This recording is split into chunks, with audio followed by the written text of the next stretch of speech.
Paste करतो आपल्याला हे 3 फुटाचं अंतर सोडायचं आणि असं मार्किंग करायचं. असं मार्किंग आलं ते मार्किंग खाली आलं.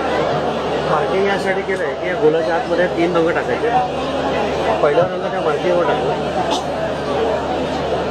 दुसरा रंग टाकताना आधीच्या रंगांमध्ये थोडंसं त्याला मिक्स करून टाकलं. तिसरा रंग हा मध्ये पूर्ण करून टाकला. हा झाला बेस. बेस केल्यानंतर मी सेंटर पॉईंट काढलाय. तर सेंटर आणि डिझाईनचा सेंटर आपण एकमेकांना फक्त मॅच केलं. आता जाळीवरती पांढरा, पिवळा आणि पोपटी हे रंग फिक्स आहेत. डिझाईन कोणताही असलं तरी लाईट कलर असल्यामुळे ही बेसला वापरायची नाही. सुरुवातीला हिरवा रंग मी बाहेर फिरवला.